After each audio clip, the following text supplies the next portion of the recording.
नमस्कार मित्रांनो, more and more YouTube channel मध्ये तुमचं स्वागत आहे. मी आहे रोहित मोरे आणि तुम्हाला घेऊन जातो ह्युस्टन मधल्या नासा सेंटर मध्ये. तर चला, पण त्याआधी हा व्हिडिओ कुठेही थांबवू नका, पळवू नका आणि पूर्ण बघा. नमस्कार मित्रांनो, आता आपण पोहोचलो आहोत नासा सेंटर मध्ये आणि इथे तुम्हाला बघायला मिळणार आहे अंतराळात सोडले जाणाऱ्या उपकरणांचे सॅम्पल.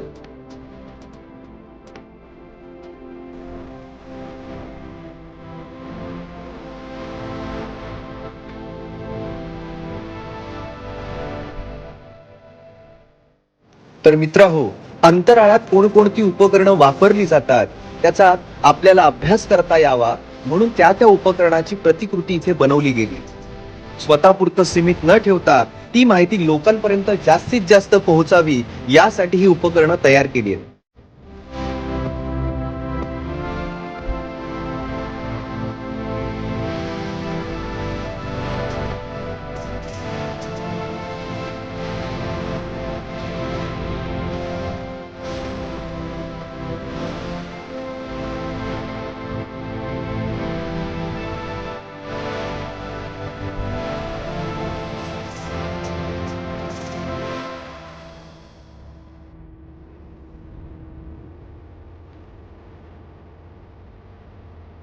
ही आहे अंतराळात सोडल्या जाणाऱ्या सॅटेलाइटची प्रतिकृती.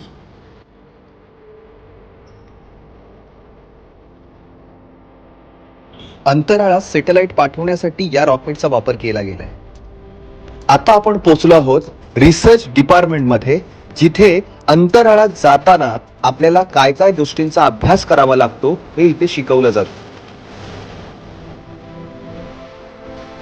झिरो ग्रॅव्हिटीमुळे तयार होणाऱ्या आपल्या शारीरिक हालचाली आणि त्याचा बॅलन्स इन बॅलन्स या दोन्ही गोष्टी इथे शिकवल्या जातात.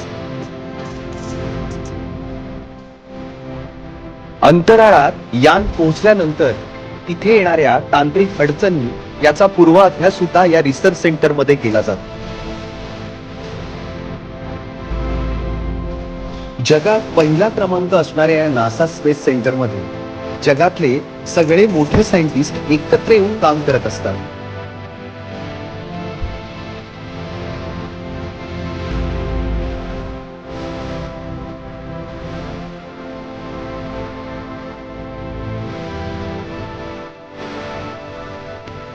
जवळजवळ 200 ते 300 लोकांची टीम इथे या कामासाठी सज्ज असते.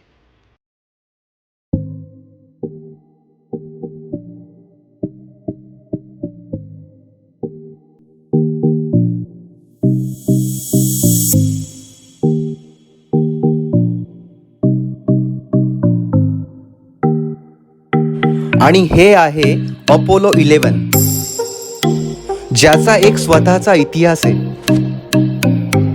अपोलो 11 ने मानवाला प्रथम चंद्रावर उतरवले.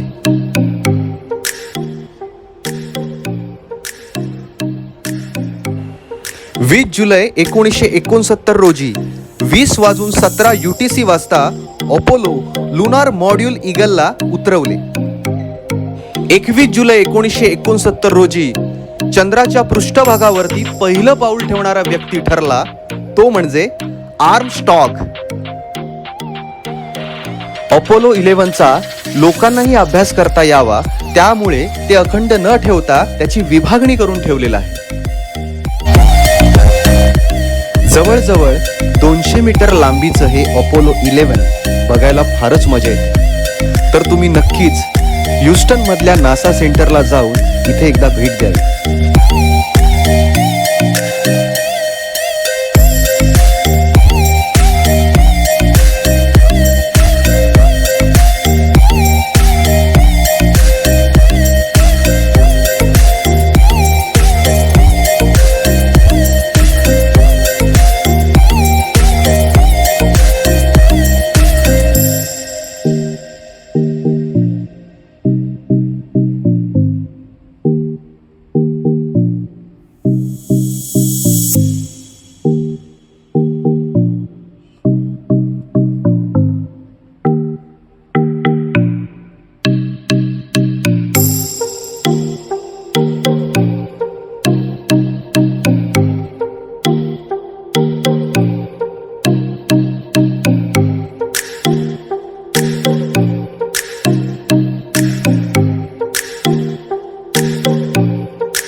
माझं नाव रोहित मोरे आणि मी आलो आहे आता नासा सेंटरमध्ये. आणि नासा सेंटरमध्ये हे अपोलो अंतराळात जाणाऱ्या यानाच्या आतल्या बाजूला काय असू शकतं हे लोकांना कळावं, त्यामुळे तशा पद्धतीची सुद्धा प्रतिकृती या स्पेस सेंटरमध्ये बनवली गेली.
आणि आहे चंद्रावरील दगड, ज्याला मी सुद्धा हात लावलाय. जर तुम्हाला हात लावायचा असेल तर ह्युस्टन मधल्या नासा सेंटरला जाऊन तुम्ही सुद्धा भेट द्या. एक वेगळा अनुभव आणि एक वेगळं मॅजिक आहे.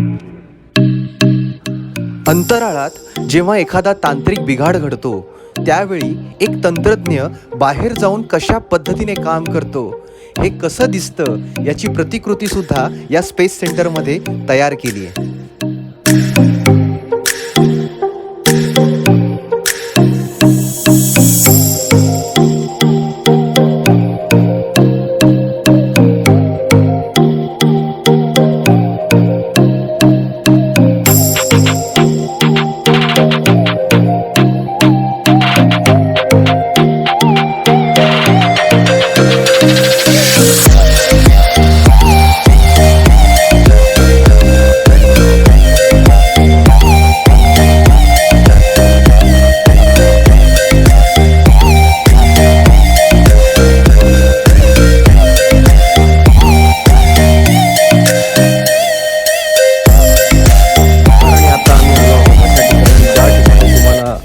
बघायला मिळणार आहे की